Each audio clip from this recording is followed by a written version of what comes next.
And I'm going to go into manual mode. Cruise flight mode.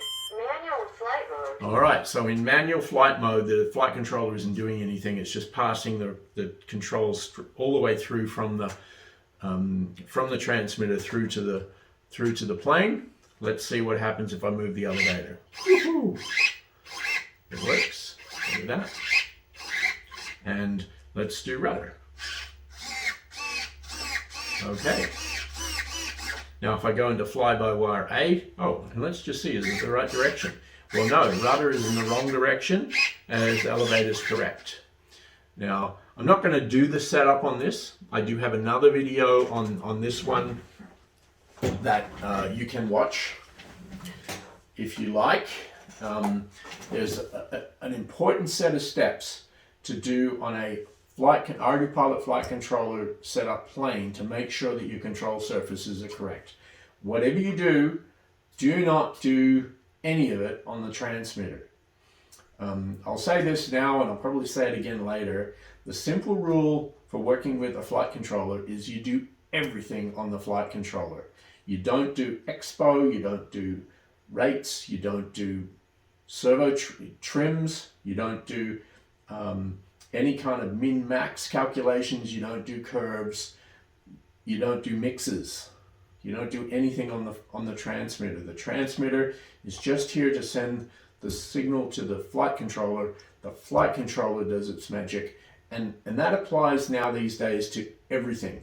There was one thing until recently where if you wanted to do sort of what they call scaled output, you might do that on your transmitter. You don't have to do that anymore. There's now a set of RC outs that will give you scaled output so that you can use it for your pan and tilts that need to go 360 or whatever way you need that to work. So enough said about that. To get the controls working in the right direction, follow the instructions. Here's the link to my video, link in the description, and all of the information is on the ArduPilot wiki. You can follow it through step by step so you can make sure you get that all set up right. All we're doing now is we're getting the connections working. Woohoo! Connections are working. Wow! What we want to do is we're going to get that motor to run. Now what we need to do to get that motor to run is we have to arm the vehicle and then basically throttle up. Because the vehicle right now, even if I arm the transmitter and, let me go to the radio calibration tab on Mission Planner. And now if I throttle up, you can see the throttle is going up. So as I throttle up, you can see that the radio is sending a signal on the throttle channel, but the motor isn't running. And I don't have a propeller on there for a reason, and that is just because, well, I don't want to hurt myself. So what I can do is I can arm the flight controller. The flight controller needs a special step to arm, and right now it won't even let me arm it because I don't have a GPS, and maybe there's some other things that are missing. Yeah, there's some things happening on the flight controller where it's just not going to arm, it's not ready to fly. It's not going to fly anyway because I don't have a propeller. I'm going to force arm. You heard the beep, that's the buzzer.